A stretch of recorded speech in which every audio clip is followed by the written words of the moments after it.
क्रम में श्रीमद् भगवद गीता के आधार पर चतुर्थ अध्याय में जो ज्ञान कर्म संन्यास योग है उसकी चर्चा प्रभु कृपा से हम लोग कर रहे हैं, चिंतन हो रहा है। कल हम लोग सर्वत्र ब्रह्म दर्शन का जो स्वरूप यज्ञ में होता है उसका कुछ चिंतन कर रहे थे कि ब्रह्मार्पणम ब्रह्म हविर ब्रह्माग्नो ब्रह्मणाहुतम ब्रह्मैव तेन गंतव्यम ब्रह्म कर्म समाधिना। एक गीता का बड़ा दिव्य मंत्र माना गया है। अब हम आज 25वें श्लोक से आगे की चर्चा करेंगे और इसमें बहुत कई प्रकार के यज्ञों का वर्णन है। और यज्ञों का वर्णन ही नहीं है, यज्ञ का एक वास्तविक स्वरूप, यथार्थ रूप क्या होना चाहिए, भगवान ने आध्यात्मिक यज्ञ का दर्शन कराया है। कुछ महापुरुषों का मत है इसमें 12 प्रकार के यज्ञ भगवान ने बताए, कुछ संतों ने कहा 13 प्रकार के यज्ञ बताए हैं। अभी हम जब यज्ञों की 32वें श्लोक तक जब वर्णन करेंगे यज्ञाष्टक में, तब कोई निष्कर्ष निकल जाएगा कितने प्रकार का यज्ञ होगा और मैं समझूंगा। अब हम लोग आज से इस प्रकार के यज्ञों का वर्णन प्रारंभ कर रहे हैं। और मेरा एक निवेदन यह है कि आप लोग सुन रहे हैं तो प्रयास करें कि ये कितने प्रकार के यज्ञों का वर्णन हो सकेगा 32वें श्लोक तक। तो यज्ञाष्टक की चर्चा प्रारंभ हो रही है। तो आइए अब हम लोग बिना किसी भूमिका कल हो चुकी है, अब हम लोग 25वें श्लोक में प्रवेश करें। ये 25वां श्लोक। दैवमेवा परे यज्ञं योगिनः पर्युपासते ब्रह्माग्नाव परे यज्ञं यज्ञेनैवोपजुहति।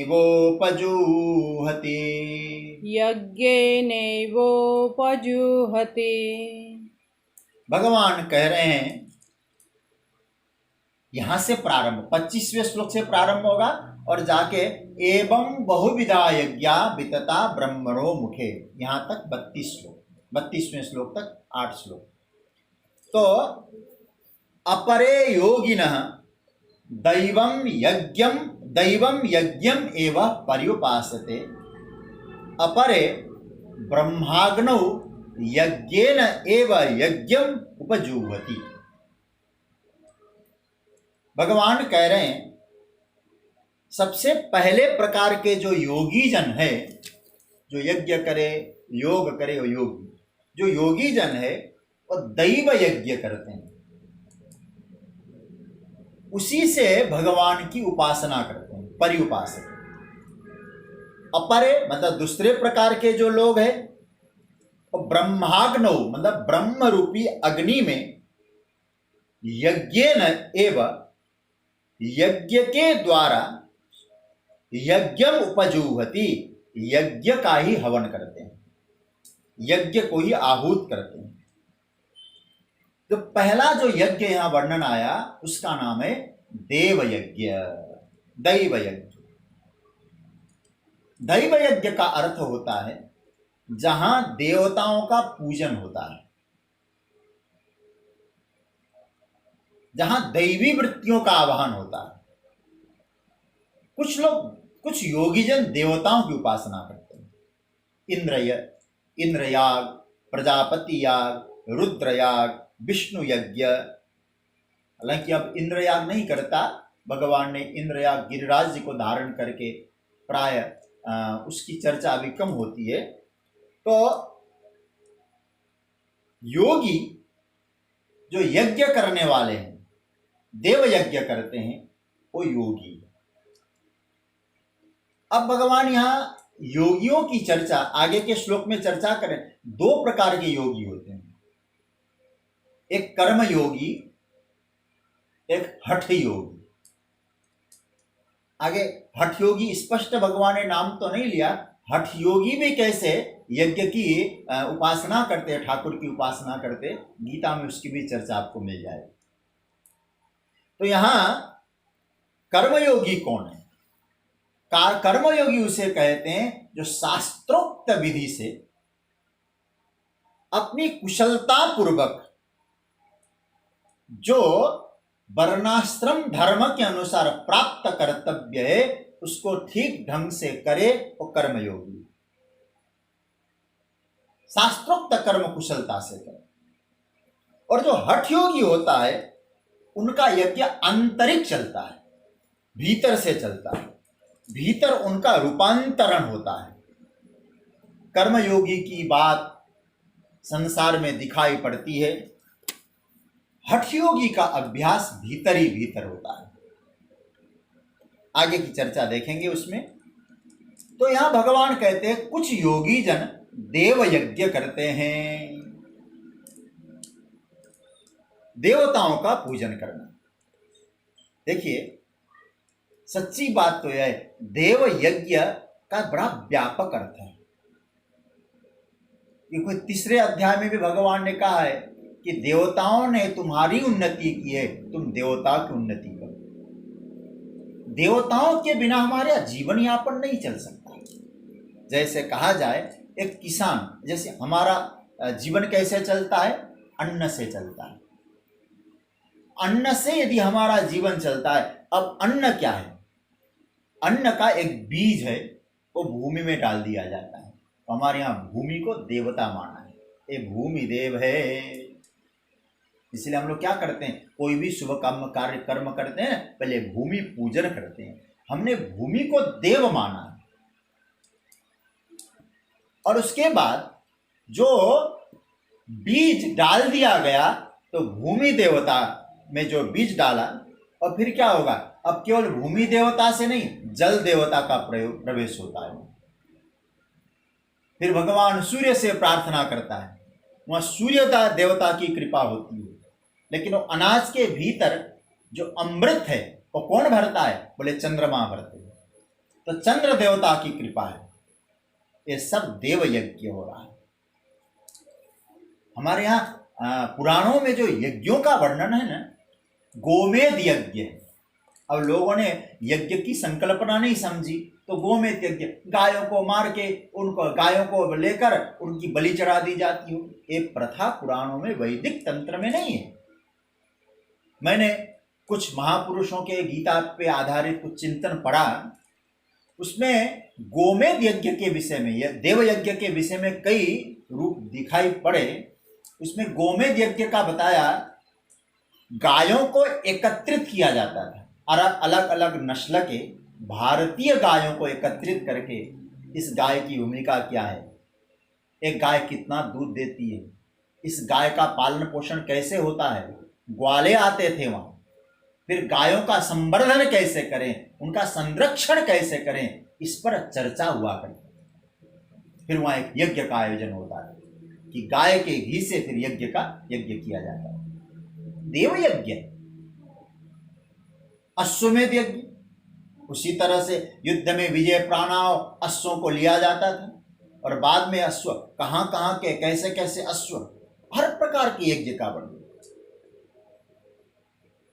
नरमेध यज्ञ भी होता है, मनुष्य को कैसे उन्नत बनाया जाए इसकी चर्चा होती है, उनको संगतिकरण कैसे किया जाए, अच्छे काम से कैसे जोड़ा जाए। राजस्व यज्ञ महाभारत में आपने सुना होगा, युधिष्ठिर जी ने किया था। वहां जरासंध का वध दिग्विजय के लिए जब गए थे, तो भीम के द्वारा भगवान ने जरासंध का वध करवाया था। ये सब यज्ञ चल रहा है। और एक संत का तो बड़ा सुंदर मत है, आज के परिप्रेक्ष्य में भी राजस्व यज्ञ हो रहा है। हर 5 साल में आने वाला जो चुनाव है, और राजस्व यज्ञ के रूप में भी स्वीकार किया जा सकता है। किसी संत का मत, मैं नाम नहीं लूंगा उनका, उन्होंने कहा।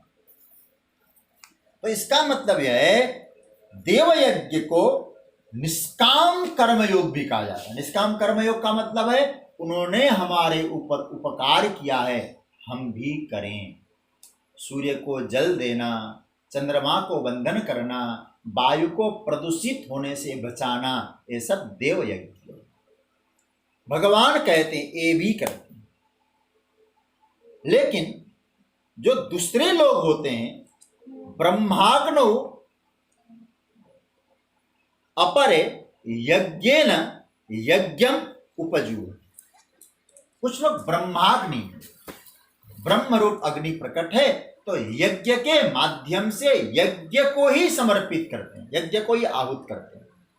यह यज्ञ को आहूत करने का मतलब है अपने आप को विसर्जित कर देना, अपना अहंकार निवृत्त करना। ये देव यज्ञ का है। कुछ लोग ब्रह्म रूप अग्नि प्रज्वलित हो रही है, उसमें अपने आप को आहूत कर देना, मतलब अपना अस्तित्व मिटा देना, सब कुछ समर्पित कर देना, देव यज्ञ। तो हम लोग हर चीज को यज्ञ के रूप में ले सकते हैं। मैं एक सूत्र मुझे कहीं मिला, बहुत पहले मिला था, मैंने उसको नोट किया, मुझे बहुत अच्छा लगा तो आज स्मरण में आ रहा है। कहीं कहीं आज यज्ञ को लोग धंधा बना दिए।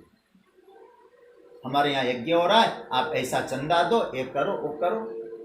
यज्ञ का लोग धंधा बना दिए। होना यह चाहिए आप अपने धंधे को यज्ञ बना लो। शुभाशुभ कर्मों की आहुति देकर जन्म मरण के चक्र से मुक्त होना, ये यज्ञ का एक दिव्य प्रारूप है। क्यों? इसी यज्ञ से प्रारब्ध निर्माण होता है। कैसे होता है? जिस यज्ञ में किसी न किसी कर्म की अभिलाषा हो, कामना हो, कर्तापन हो, और वो यज्ञ हमारे दैव का निर्माण करता है, प्रारब्ध का निर्माण करता है। और जिस यज्ञ में किसी प्रकार के कर्म की अभिलाषा न हो, जैसे ब्रह्माग्नाव परे यज्ञम यज्ञेनैवोपजुह्वति, ब्रह्म की अग्नि में यज्ञ के माध्यम से यज्ञ को समर्पित कर देना। इसका मतलब है उसमें न किसी कर्तापन का है, क्योंकि अपने आप को वहां डाल दिया है परमात्मा के। इसको भक्ति के द्वारा देखेंगे, अपना अस्तित्व मिटा के परमात्मा में समर्पित हो गया है पूर्णतया, पूर्ण समर्पण। तो इसका मतलब यह हुआ कि जिस यज्ञ में फल की अभिलाषा न हो, अपने कर्तापन का अभिमान न हो, और अपनी अहंकार की आहुति दे दिया जाए, वो यज्ञ व्यक्ति को दैवी बनाता है, दिव्यत्व प्रदान करता है। इसका मतलब है तय हमको करना है। देव यज्ञ करके हम प्रारब्ध का देव यज्ञ का मतलब है नहीं, देव यज्ञ करना चाहिए, लेकिन ऊपर का यज्ञ और नीचे का यज्ञ हम लोग ये समझें कि हम अपनी कोई कामना को लेकर यज्ञ कर रहे हैं या अपने आप को यज्ञ में समर्पित कर रहे हैं। जहां किसी प्रकार का कुछ न हो, केवल अपने आप को समर्पित वाला जो यज्ञ है वो हमें दैव बनाता है, दैवी वृत्ति में डालता है। और हमें अब यह तय करना है हमें दैव यज्ञ करना है या दैवी यज्ञ करना है। देखिए, कर्म करते हैं तो फल तो मिलेगा, पर परिणाम क्या चाहते हैं ये हमारे ऊपर। तो यज्ञ को हमें एक सीमित दायरे में डाल दिया है, लेकिन यज्ञ का बड़ा विशाल अर्थ है। तो भगवान ने यहाँ इस श्लोक में कहा, कुछ लोग देव यज्ञ करते हैं, कुछ लोग अपने आप को यज्ञ के माध्यम से यज्ञ को ही ब्रह्म रूपी अग्नि में डाल देते हैं। तो इसका मतलब है अपने आप को वहां समर्पित कर देते हैं। जैसे गंगा जी का समुद्र में प्रवेश, गंगा गंगा नहीं समुद्र, इसका मतलब है। अब ये संक्षेप में मैंने इस श्लोक की चर्चा की। अब आइए एक और महत्वपूर्ण चर्चा मैं करूंगा। ये श्लोक है 26वें श्लोक की चर्चा। श्रोत्रादीनिन्द्रियाण्यन्ये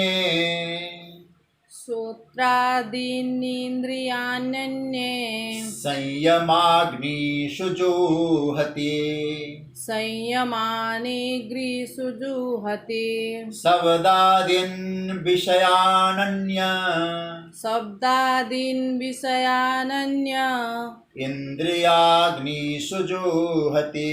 इन्द्रियाणीग्निषु जुहते। भगवान कह रहे हैं यहां दो प्रकार के यज्ञों का वर्णन है। श्रोत्रादीनि इंद्रियाणि संयमाग्निषु जुहति, अन्य शब्दादीन विषयान इंद्रियाग्निषु जुहति। इसका अन्वय, अब इसका अर्थ देखें।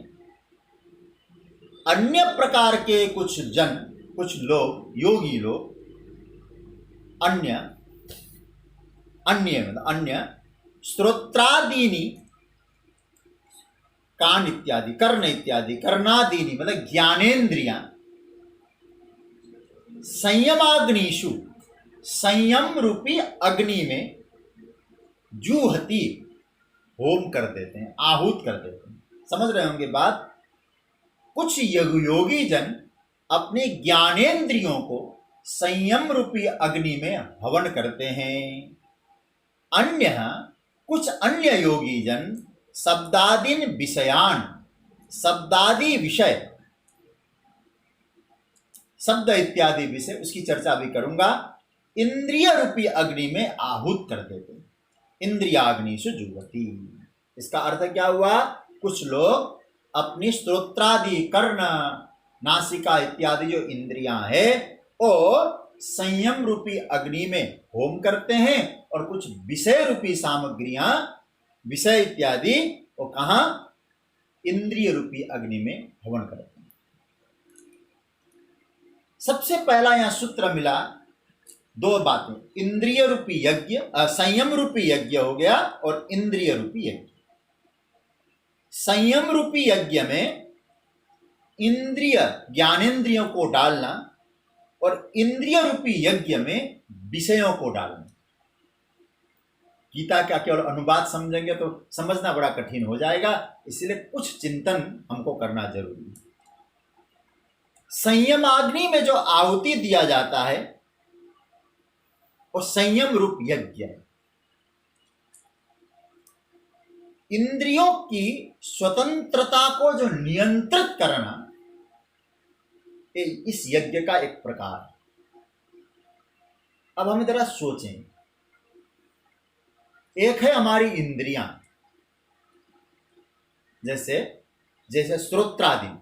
आदि शब्द से क्या है? श्रोत्र मतलब जो जिससे सुना जाता है, कान, आंख, नाक, त्वचा, जिह्वा, ये जो इंद्रियां है। अब इन इंद्रियों का जो विषय है क्या है? आंख का जो विषय है कोई दृश्य देखा, कान का विषय कोई शब्द सुना, नासिका ने कहा कोई गंध। तो इसका मतलब यह हुआ, इंद्रियों के द्वारा हम लोग विषयों का उपभोग करते हैं। मैं जो शब्द का प्रयोग कर रहा हूं, इंद्रियों के द्वारा विषयों का उपयोग करना चाहिए, हम लोग उपभोग करने लग गए, और उपभोग अधपतन कराता है। भोगान भोक्ता वयमेव। हमने भोग नहीं भोगे, भोगों ने हमको भोगा। तृष्णा न जीर्णा वयमेव जीर्णा, कालो न यातो वय। तो कहने का मतलब यह है, हमें ये जो भोग है अधपतन करा रहा है। भोग हम नहीं भोग रहे हैं, भोग हमको भोग रहे हैं। अब इसको समझना, सुंदर दृश्य है, उसका नाम है विषय। जैसे ये जो घड़ी है, ये घड़ी आप समझ लीजिएगा, ये विषय है, सब्जेक्ट है। अब हमने अपनी आंखों से इस विषय को देखा, तो इंद्रियों का इस घड़ी के साथ एक संबंध जुड़ा, और जब संयोग हुआ तो हमको एक घड़ी को देखने पर सुख का अनुभव हुआ, अच्छा लगा, और बार बार देखने का मन हुआ। और फिर होता क्या है, हमारी इंद्रियों की शक्ति उन दृश्य को देखने में लग गई। जो विषय अच्छा लगा उसे बार बार देखें, और कहते हैं वो क्या है, उसे कहते हैं इंद्रियों का भोग। भोग क्या है? इंद्रियों को सुख मिले, उसे कहते हैं इंद्रियों का भोग। अब क्या करना है? योगी जन क्या करते हैं? बोले योगी जन श्रोत्रादीनि इंद्रियाणि संयमाग्नि से जुड़। ये जो श्रोत्रादि इंद्रियां है, ये हमारी 5 ज्ञानेंद्रियां है, वो क्या कहते हैं? ये इंद्रियों को संयम रूपी अग्नि में आहूत कर देते हैं। इसका मतलब है इन इंद्रियों पर संयम स्थापित करते हैं। संयम क्या किसको कहा जाता है?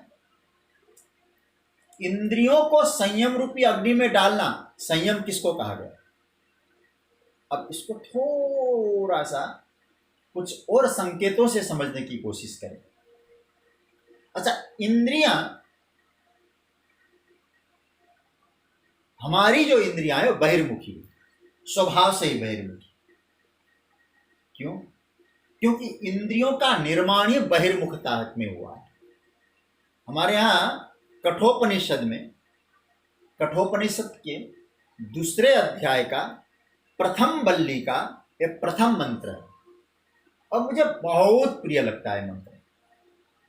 इसमें स्पष्ट कहते हैं ऋषि, और आप सब जानते होंगे कठोपनिषद क्या की चर्चा, तो नचिकेता को यमराज उपदेश करते हैं, और क्या कहते हैं? परांचि खाणी व्यतृणत स्वयंभू तस्मात् परांग पश्यतिरांतरात्मा कश्चित् धीरः प्रत्यगात्मानमैक्षत आवृत्त चक्षु अमृतत्वमस्ति। इसका मतलब है कि भगवान ने, विधाता ने जब हमारी इंद्रियों की रचना की, तो इंद्रियों का जो द्वार है, खानी जो द्वार है, वो बाहर की ओर बनाया। इसलिए जब इंद्रियां बहिर्मुखी हो गई, क्योंकि देखो आंख दिखाई दे रहा है बाहर है, कान के द्वार बाहर है, मुख के द्वार बाहर है, नासिका का द्वार बाहर है, और जितने भी हमारे जो कर्म ज्ञानेंद्रियां इत्यादि हैं, कर्मेंद्रिय, सब कर्मेंद्रियां हैं, ये सब बहिर्मुखी हो गई। और बहिर्मुखी होने का परिणाम क्या हुआ? बहिर्मुखी होने का परिणाम यह हुआ, हमेशा ये इंद्रियां बहिर्विषयों को आकर्षित करती, और परिणाम यह हुआ कि इंद्रियां इतनी बलवती हो गई, तो भीतर कौन बैठा है? एक इंद्रिया के रूप में ही कहा जा सकता है अंतःकरण, वो है मन। और मन को भी खींच लेने का काम कर रही है इंद्रिया। मन इंद्रियों को खींच नहीं पा रहा है। कैसे? श्रीमद् भगवद गीता के ही 2 अध्याय का 60 नंबर का श्लोक, भगवान कहते, इंद्रियाणि प्रमाथीनि हरन्ति प्रसभम मनः। अर्जुन, इंद्रियां ऐसी बलवती हो गई, हमारे मन को अपनी ओर खींच रही। और मैं कई बार कह चुका हूं, इंद्रियां तो घोड़े हैं, मन लगाम है। लगाम इंद्रियों को खींचे तो सही रास्ते पे जा रहे हैं, लेकिन इंद्रियां ही लगाम को खींचे तो हमको कहां ले जाएंगे? तो श्रोत्रादीनि इंद्रियाणि, ये जो इंद्रियां है, ये इंद्रियों को बहिर्मुख नहीं बनाना, इंद्रियों का स्वभाव पहचाने। देखिए, इंद्रियां हमेशा विषयों की ओर आकर्षित होगी। क्यों यह होगी? देखिए, इंद्रियां भी बाहर है और विषय भी बाहर है। विषय भी बाहर है, इंद्रियां भी बाहर है, इनके द्वार बाहर है। तो इंद्रियों को जहां आकर्षक लगेगा, इंद्रियां वहां जाएगी। आंख को आकर्षक लगा किसी रूप में, तो आंख वहां जा रही है। कान को अच्छा लगा किसी शब्द में, तो कान उस शब्द को बार बार सुनने की इच्छा रखते हैं। जिह्वा को कोई रस अच्छा लगा, बार बार उसी रस को पाने की इच्छा रखते हैं। और एक कोई सहज रूप है, इंद्रियों का स्वाभाविक है, इसलिए कहा जाता है कि इंद्रियों का स्वभाव है, क्योंकि बहिर्मुखी। हमने इंद्रियों का अभ्यास क्या कराया? बाहर जाने का ही अभ्यास कराया। आप बुरा मत मानना, हमने अपनी इंद्रियों को अंतर्मुखता में ले जाने का अभ्यास नहीं कराया, अत्यधिक बहिर्मुखता का अभ्यास कराया, अंतर्मुखता का अभ्यास नहीं कराया। इन इंद्रियों को संयमित करके अपने वश में कर लेना, ये योगियों का यज्ञ है, ये संयमाग्नि। देखिए, अंतर्मुखता व्यक्ति के जीवन में कैसे आती? जब व्यक्ति ये समझता है कि हम अपना आत्मकल्याण करने के लिए, आत्मकल्याण के लिए प्रयत्नशील बने, और बहिर्मुखता में कभी हमको आनंद नहीं आया, अब तक नहीं आया, तो अंतर्मुखता की यात्रा करें, समझाएं। और उसके लिए मैं आपको कहूंगा, 6ठे अध्याय जब आत्म संयम योग की चर्चा आएगी, वहां गोविंद कहते हैं 2 चीजें बताइए वहां, अभ्यासेन तो कौन्तेय वैरागेण च क्रियते, अभ्यास और वैराग्य, अंतर्मुखता चाहिए। मैंने श्रीमद् भागवत जी की कथा करता हूं अधिकतर मैं, तो वहां एक मुझे बहुत अच्छा लगता है, महापुरुषों के द्वारा मैंने सुना कि भगवान श्री कृष्ण मथुरा में थे, 25 वर्ष की आयु में मथुरा पर जरासंध आक्रमण करता है, 17 बार भगवान ने जरासंध को पराजित कर दिया। 18वीं बार काल यवन आने की सूचना गोविंद को मिल गई, तो भगवान ने उस काल यवन आने से पहले प्रभु ने क्या काम किया, विश्वकर्मा को आदेश देकर द्वारिका नगरी का निर्माण कराया, सभी यदुवंशियों को वहां पहुंचाया। काल यवन आया, भगवान ने मथुरा को त्याग कर द्वारिका की शरण ग्रहण की। कथानक तो साधारण, और उन कथानकों का यदि रिसर्च रूप में देखें, मथुरा एक शरीर को कहा गया। मथुरा रूपी शरीर में जब हम लोग आनंद से रहते हैं तो जरासंध हमला करता है। जरासंध का अर्थ होता है वृद्धावस्था, बुढ़ापा। जब बुढ़ापा आकर सबके जीवन में आना है, चाहे शरीर सुंदर हो चाहे असुंदर हो, वृद्धावस्था आए, तो उस वृद्धावस्था में हम क्या करें? काल यवन आएगा, काल आएगा, काल को पराजित नहीं कर पाएंगे। कोई अच्छा योगी होगा तो काल को भस्म भले ही कर पाए, लेकिन हम जैसे तो काल से क्या करें? काल से मुकाबला नहीं, तो काल आए उससे पहले हम लोग द्वारिका का निर्माण करें। द्वारिका किसको कहा गया? महापुरुषों का चिंतन है, द्वारिका ही अंतर्मुख वृत्ति, क्योंकि द्वारिका जिन इंद्रियों ने बहिर्मुखता को दिखाया है, अब इन इंद्रियों के द्वार पर का मतलब ब्रह्म है, परमात्मा है। इंद्रियों के द्वार, द्वारिका, द्वारी द्वारिकम ब्रह्म इति द्वारिका, द्वार द्वार में ब्रह्म है। तो अंतर्मुखता की वृत्ति, तो अब बहिर्मुखता नहीं, हमारे द्वार पे ब्रह्म है, तो हम क्यों बाहर की यात्रा करें? अंतर्मुख वृद्धावस्था कैसी, मुझे बहुत अच्छा लगता है, जिनका मुझे बहुत मार्गदर्शन मिलता रहता है। और मैं अपने साधना के मार्ग में भी, कर्म के क्षेत्र में भी, जिनको अपने पिता के समान मैं समझता हूँ, मानता हूँ। अभी कथा में भी बैठे होंगे मेरे आदरणीय श्री राजेंद्र नाथ पांडे जी, वो एक श्लोक मुझे बहुत अच्छा सुनाते रहते हैं, मुझे बहुत अच्छा लगता है कि शैशवे व्यस्त विद्यानां यौवने विषयेषिणां वार्धक्ये मुनिवृत्तीनां योगे नान्ते तनुत्यजा, रघुवंश महाकाव्य। इसका मतलब है कि अंतिम अवस्था जीवन में हमारी जो इंद्रियां हैं, योगे न अंते संयमाग्नि, इसी का नाम है संयमाग्नि।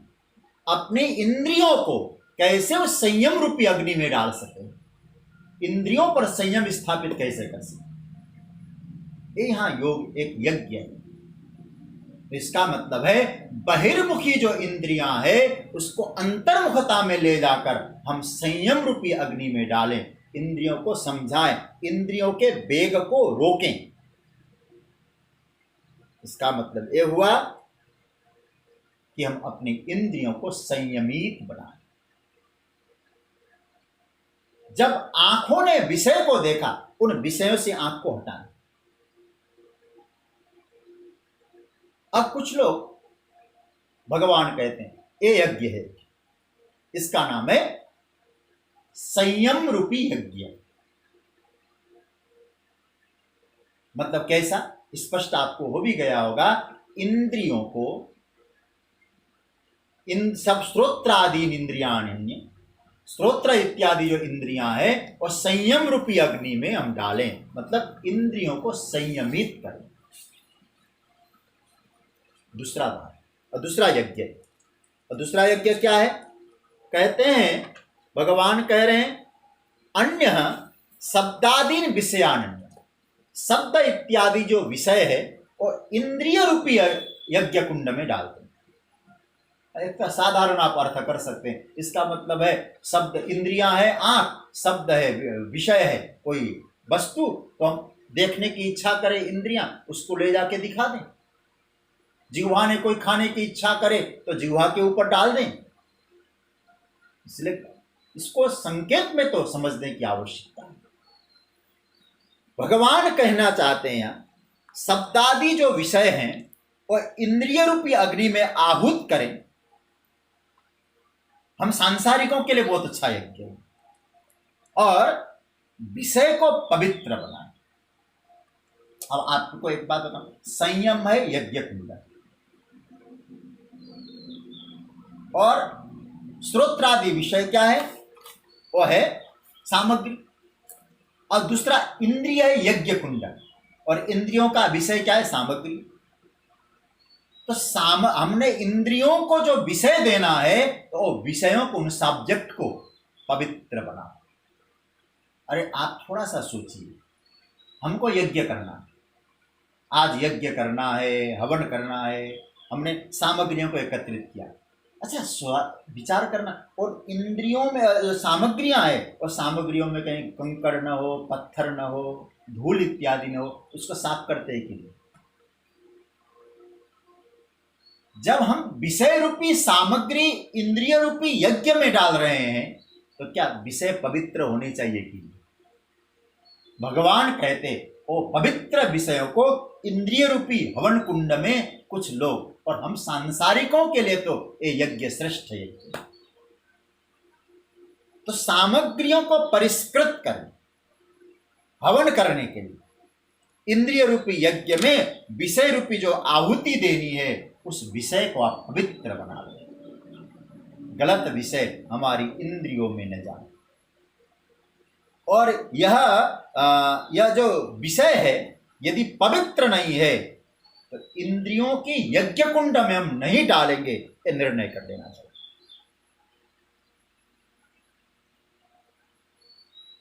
जब पवित्र विषय हो, इंद्रियों को आवश्यकता हो, और पवित्र विषय हमने इंद्रियों को दे दिया, तो याद रखना, वह इंद्रिय और विषयों का संयोग भी यज्ञ हो जाता है। कलेवर की दृष्टि से बृहत आरण्यक उपनिषद बड़ा दिव्य है, लेकिन वहां जो यज्ञों का वर्णन ऋषि ने किया है, अरे वहां तो स्पष्ट ऐसी स्थिति है, पवित्र भाव से किया गया, स्त्री और पुरुष का समागम भी यज्ञ हो सकता है, लेकिन अपने धर्म मर्यादा के अनुसार। यज्ञ का बहुत व्यापक अर्थ है।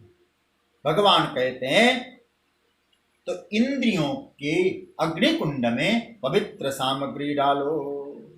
विषय क्या है? हवनीय द्रव्य है। इंद्रियां क्या है? यज्ञ कुंड है। तो हवनीय द्रव्य को ठीक बना लो, तब हमारी इंद्रियों के विषय में प्रवेश। ये योग साधना, ये उनका यज्ञ है। देखिए, मुझे एक छोटा सा प्रसंग याद आ रहा है। विषय को पवित्र बनाएंगे तो हमारे यज्ञ कुंड में प्रवेश करेंगे इंद्रियों में, तो हमारे इंद्रियों से विकार नहीं उत्पन्न होंगे, वासना नहीं निकलेगी। तो बाहर के विषय को आप प्रसाद बना लो, आपको सच कहूं, भीतर की वासना उपासना बन जाएगी।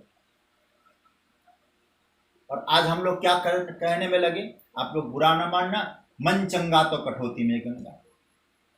अरे भाई, आप बाहर का कोई विषय पवित्र नहीं रखते और आपका मन चंगा हो जाएगा? यदि इतना करने के बाद भी मन चंगा होता है तो आपको प्रणाम, लेकिन बाहर का विषय पवित्र नहीं है और मन पवित्र हो जाएगा, ये व्यर्थ की कल्पना। कुछ लोग कुछ भी खा लो, कैसा भी खा, अरे भाई हमारा मन ठीक है, ये नहीं चलता साधना में। भगवान कहते हैं पवित्र विषय हो तब इंद्रियों की यज्ञ कुंड में जाए। एक छोटा सा उदाहरण मैं दूंगा। पवन नंदन श्री हनुमान जी महाराज माता की खोज करते हुए पहुंचे लंका, और लंका में जाकर मां से कहा, मां मुझे भूख लग गई। सुनहु मां तुम ही अतिशय भूखा, लागी देखी सुंदर फल रूखा। हे मां, मुझे बहुत भूख लगी। क्यों लगी? हनुमान जी ने कहा, माता इस वृक्ष में फलों को देखकर मुझे भूख लगी। देखिए, इंद्रियों का एक नियम होता है, किसी चीज को देखे इंद्रियां, वो इंद्रियां उस विषय को चाहती है। इंद्रियों का एक स्वभाव होता है, सुंदर रूप देखे तो आंख देखना चाहती। तो हनुमान जी भी कहते पहले भूख लगी थी या नहीं लगी थी मैं नहीं कहूंगा मां, लेकिन देखी, लागी देखी सुंदर फल रूप। तो मानो माता ने कहा, मां हनुमान तुम कहते हो फल खाऊंगा, भूख लगी है? जी माता जी। अच्छा विचार करो, ये फल कहाँ के हैं? लंका के। वाटिका किसकी? रावण की। रावण की वाटिका के फल है, और रावण ने कैसे किया है? दूसरे को लूटा है, और लूट कर उसने संपत्ति एकत्रित की है, और लूटी हुई संपत्ति जो आप है उसका तुम उपभोग करोगे तो क्या तुम्हारी इंद्रियां ठीक रहेंगी? क्योंकि रावण कौन है? गोस्वामी जी की भाषा में कहा जाए रावण मोह है, और लंका की वाटिका मोह की वाटिका। मोह की वाटिका के फल खाओगे तो हनुमान विचार करो, क्या मन पवित्र हो जाएगा? क्योंकि जैसा खाओगे अन्न वैसा होगा मन। मन को पवित्र रखना है तो अन्न, इंद्रियों के विषयों को पवित्र रखना पड़ेगा, क्योंकि इंद्रियों से श्रेष्ठ मन है। इंद्रियों को मन के पास पहुंचना होगा, और मन को पवित्र बनाना है तो पहले इंद्रियों को पवित्र बनाओ, और इंद्रियों को पवित्र बनाना है तो इंद्रियों को दिए जाने वाले विषयों को पवित्र बनाओ। इसलिए अन्न से मन का निर्माण होता है। कलावन्नगत प्राण। अब यहां कहा गया, हनुमान जी कहते हैं कि मां आपने कहा कि रावण के बगीचे का फल है, लेकिन मैं तो ऐसा कभी नहीं मानता। यदि मैं भीतर से मानता कि रावण के बगीचे का फल है तो माता मैं फल खाऊं या न खाऊं ये आज्ञा लेने के लिए मैं रावण के पास जाता, आपके पास नहीं आता। मैं आपके पास आया हूं फल खाऊं या नहीं ये आज्ञा लेने, तो मैंने समझ लिया ये फल की स्वामिनी आप है, रावण नहीं।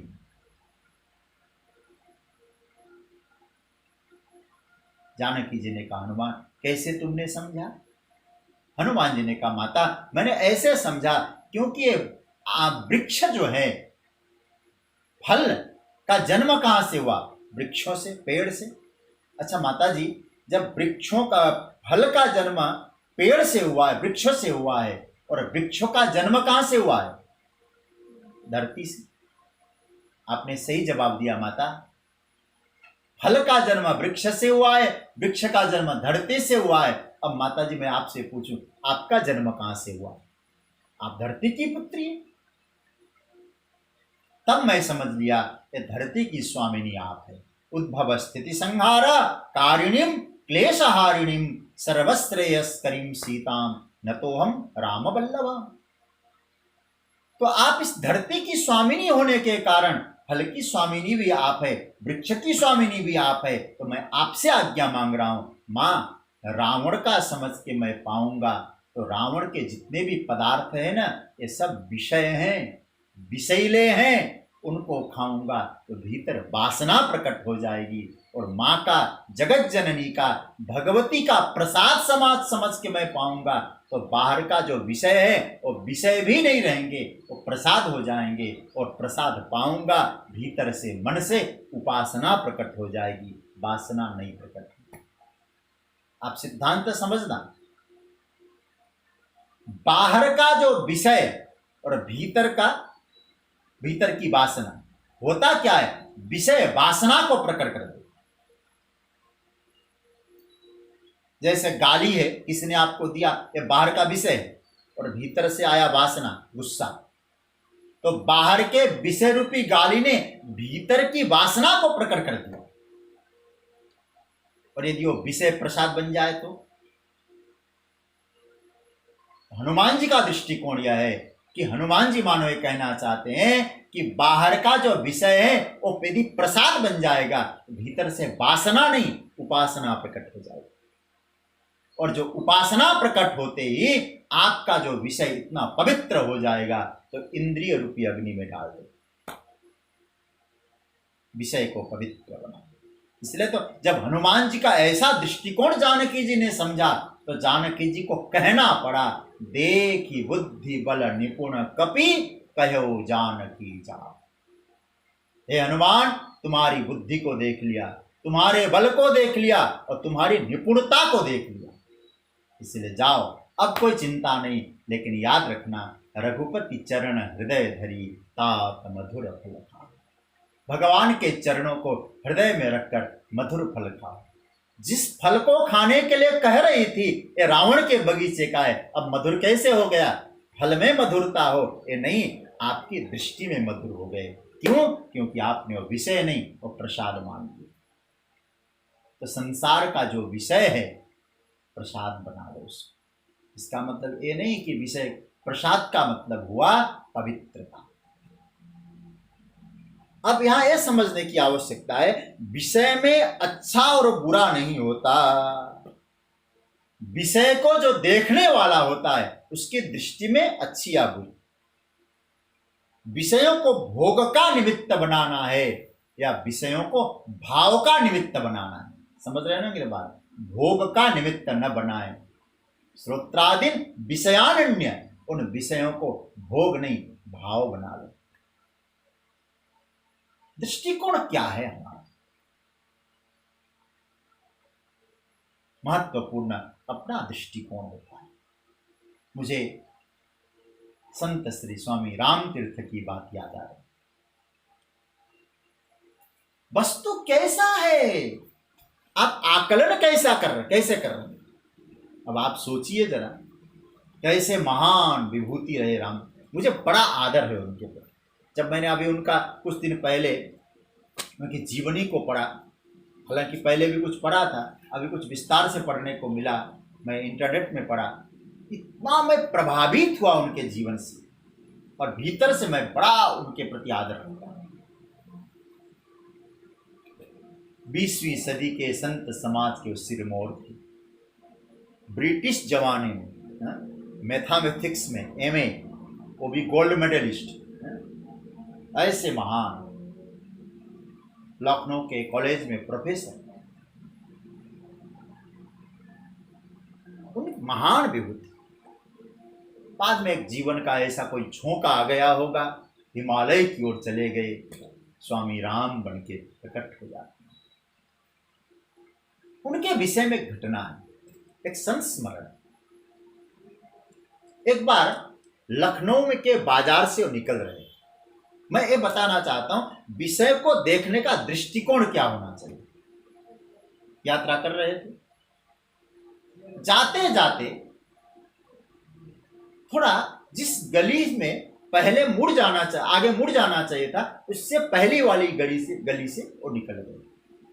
उस समय शायद इतनी गाड़ियों की सुविधाएं नहीं थी, पैदल जा रहे थे। दूसरी गली से मुड़ना था, पहली गली से मुड़। जाते जाते संध्या हो गई, सूर्यास्त हो गया।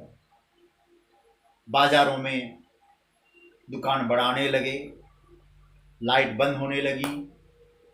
लेकिन जिस गली में से वो जा रहे थे, कहते हैं वो गली एक बदनाम गली थी। बारांगनाएं, नर्तकी लोग वहां रहा करती थी।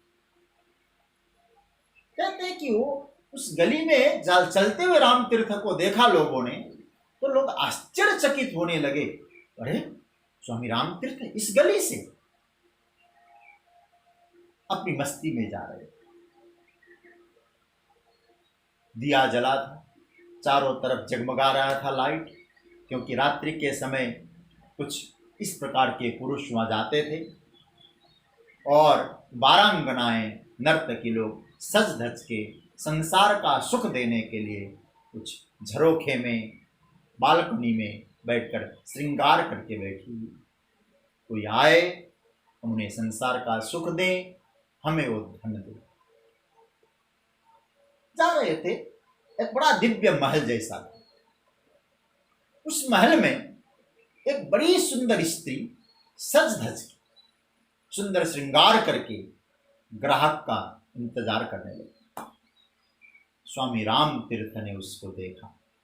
उस बालकोनी में लाइट जले थे, उसका चेहरा, उसका स्वरूप देखा। राम तीर्थ देखते रह गए, देखते ही रह गए। और आप जानते होंगे, कोई व्यक्ति किसी चीज को देखता ही रह जाए, आसपास के लोग क्या समझते हैं। राम तीर्थ देखते रह गए। लोगों को लगा क्या हो गया इस महापुरुष को, ऐसे टकटकी लगा के देख रहा है। और उस स्त्री ने भी राम तीर्थ को देखा, सोचने लगी मैं कितनी सुंदरी हूं। रूप का तो अभिमान था ही। उसने कहा कि मैं इतनी सुंदरी हूं कि ये मुझे टकटकी लगा के देख रहे हैं, मेरे स्वरूप को। अरे सांसारिक प्रभावित हो जाए तो कोई बड़ी बात नहीं, जिसने संसार छोड़ने की तैयारी कर चुका हो, ऐसा संसार से विमुक्त, वो भी हमारे ऊपर आज गेरुए वस्त्र में धब्बे तो नहीं लग रहे। ये उसके मन में भाव आने लगा। मशहूर थी वो बारांगना बड़ी मशहूर थी वहां। उस स्त्री को अपने रूप का गौरव था। उस समय वो क्या कहने लगी, उस जो उसने पंक्ति बना के बोली है, एक शेर बोला उस महिला ने राम तीर्थ को इस तरह से देखते हुए, टकटकी लगा के पलक भी नहीं झपकाते, ऐसे देख रहे हैं। उस महिला ने शेर बोला, क्या कहा, हुस्न को जो बद नजर देखते हैं वो अपना सर कलम देखते। हुस्न को जो वद नजर देखते हैं वो अपना सर कलम देखते। स्वामी राम तीर्थ भी तो बड़े महान थे, उनके मुंह से भी जो निकला है क्या भाव था। स्वामी राम तीर्थ का जवाब सुने, बहुत अच्छा। उसने जो कहा, हुस्न को जो बद नजर देखते हैं वो अपना सर कलम देखते हैं। राम तीर्थ ने कहा, न हुस्न से मतलब न तेरी सूरत से मतलब, हम तो खुदा की कलम देखते हैं। न हुस्न से मतलब न तेरी सूरत से मतलब, हम तो खुदा की कलम देखते हैं। जिस कलम ने, जिन हाथों ने तुझे बनाया होगा, तेरे स्वरूप को देखकर मैं उस हाथ, उस मां परम पिता परमात्मा की कारीगरी को देखता हूं। तो विषय में वासना है या नहीं, आप समझें। मैं तो इतना ही कहूंगा, विषय में वासना को न देखें, विषय में वासुदेव को देखें। भगवत दर्शन का आनंद है। ध्यान रखना, हम संसार में चारों तरफ पर्दा नहीं लगा सकते। यदि आप सोचें कि हम किसी को न देखें, बहुत कठिन है। संसार में रहना है तो सबको देखना पड़ता है, सबको देखते हैं, लेकिन विषयों को आप हमेशा रोक नहीं सकते। तो क्या करना होगा? जिन्होंने संयम रखा उन पुरुषों को तो बहुत प्रणाम, बहुत प्रणाम। लेकिन दूसरे प्रकार के जो हम लोग हैं, इतना हम लोग संयम तो रख नहीं पाते हैं। जो रख पाते हैं उनको प्रणाम। पहले वाले योगी आत्म संयम रूप अग्नि में। लेकिन हम लोग क्या करें? हम लोग एक काम कर सकते हैं, जो विषय इंद्रियों में डाल रहे हैं उसे पवित्र बनाओ। तो क्या सोचेंगे? भोजन स्वाद के लिए नहीं, स्वास्थ्य के लिए, जिससे हरि भजन हो सके। कोई भी अपवित्र भोजन हमारे इंद्रियों के भीतर प्रवेश न करे।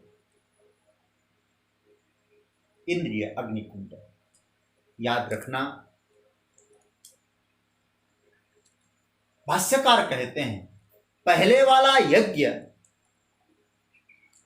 और दूसरे वाला यज्ञ, आप जरा ध्यान देना। पहले वाला यज्ञ क्या? इंद्रियों का विषयों से संबंध विच्छेद कर देना। और दूसरे प्रकार का यज्ञ, इंद्रियों से विषयों का संबंध रखते हुए इंद्रियों को विषय देना, लेकिन पवित्र भाव बना के देना, पवित्रता से देना। आप कभी सोचिएगा, ये दूसरे प्रकार का जो यज्ञ है ना, वो कठिन लगेगा। मैं कैसे एक उदाहरण से समझाऊं। एक ऋषि है, वो ऋषि जंगल में गए, हिमालय में गए, और हिमालय में जाकर ऋषि ने क्या किया? वही उन्होंने होश संभाला, तपस्या करने लगे। उन ऋषि को किसी ने कहा, महाराज क्रोध छोड़ो, काम छोड़ो, लोभ छोड़ो। मैं आपसे निवेदन करूं, छोड़ना कब पड़ता है? जब कोई विषय उपस्थित हो तब छोड़ा जाता है। अरे भाई, काम का विषय महिला, स्त्री, अब वहां है ही नहीं हो, तो काम छोड़ने की बात कहां है? लोभ का विषय संपत्ति, वहां है नहीं। अरे भाई, छोड़ना तब है विषय उपस्थित हो जाए। तो विषय उपस्थित न हो तो विषयों से संबंध त्यागना कोई बड़ी बात नहीं है। लेकिन दूसरे प्रकार का योग इसीलिए महत्वपूर्ण होता है, इन विषयों को इंद्रियों में हवन करना। बल्कि विषय भी है, इंद्रिय भी है, लेकिन उनको कैसे ठीक ढंग से प्रस्तुत करें, कैसे, और इंद्रियों की यज्ञ कुंड में वो विषय डाल। इसलिए विषयों का इंद्रियों से संयम रखकर संयमित होना मेरी दृष्टि में, और भाष्यकार भी कहते हैं, एक कठिन। पहले प्रकार के योगी इंद्रियों को संयम की अग्नि में आहुति देते हैं, और दूसरे प्रकार के जो योगी हैं वो क्या करते हैं? विषय को ही पवित्र बनाकर इंद्रियों में डालते हैं। मुझे लगता है हमारे भगवान श्री कृष्ण दूसरे प्रकार के योगियों के सिरमौर, हजारों गोपियों के बीच में रास करते हुए भी हमारा परमात्मा श्री कृष्ण ब्रह्मचारी, वीर योषिता, 56 भोग आरोगने वाले उपवासी, ये संयम। और गोपियों का चीरहरण करने वाले हमारे प्रभु के नेत्रों में विकार नहीं है कभी। सच पूछो, ये कठिन है। ये तो ऐसी बात हो गई, कोयले के खदान में जाकर काल जो है, काली मां का स्पर्श न हो, कालापन न लगे। इसलिए कहने का तात्पर्य है कि हम लोग एक काम करें, विषयों को इंद्रियों के यज्ञ कुंड में डालें, लेकिन वो यज्ञ कुंड पवित्र या वो विषय पवित्र हो। आज से हम लोग भोजन करने बैठे, मैं अंतिम बात निवेदन करूंगा, हम लोग कुछ भी लेने को बैठें, पहले सोचें ये इंद्रियां नहीं है, ये हवन कुंड है। ठाकुर जी कह रहे हैं गीता में, इंद्रियाग्नि सुजुहति, इंद्रिय रूपी अग्नि में विषय रूपी सामग्री को डालना है, ये इंद्रिय यज्ञ है। तो आप जरा सोचिए, इंद्रिय रूपी हवन कुंड में आज हम विषय डाल रहे हैं और विषय पवित्र है।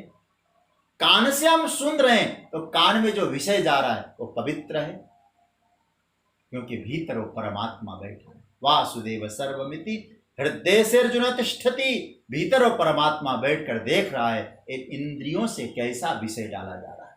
क्योंकि यज्ञ के द्वारा जो डालते हैं प्राप्त तो उसी को होता है। अहम वैश्वानरो भूत्वा प्राणिनाम देहमास्ते। तो भीतर जो बैठा हुआ परमात्मा है वो क्या समझता है? इसलिए और यज्ञ कुंड की या इंद्रिय रूपी यज्ञ कुंड में विषय डालिए, सब्जेक्ट डालिए, वस्तुएं डालिए, लेकिन सोच के डालिएगा। क्या आप वन कुंड में ही अपवित्र चीज डाल देते हैं? ये दूसरे प्रकार का यज्ञ है। तो भगवान कहते देव यज्ञ की चर्चा हो चुकी, अब यहाँ एक आत्म संयम रूपी यज्ञ है। संयम रूपी अग्नि में इंद्रियों की आहुति देना, और दूसरा इंद्रिय रूपी यज्ञ कुंड में हम लोग विषयों की आहुति देते हैं। कैसे देना है इसकी चर्चा चल रही है। समय संकेत और बोलने के भाव तो निकल रहे थे, लेकिन समय संकेत कर चुका है, और आगे की जो कुछ चर्चाएं होगी वो कल करेंगे। और जैसे आगे यात्रा चलती है, एक छोटा सा मैं निवेदन करूं या न करूं, ये मन में सोच रहा था, लेकिन एक निवेदन आप सबसे करना चाहूँगा। इस बात को आप लोग कृपया अन्यथा के रूप में मत लीजिए। मेरा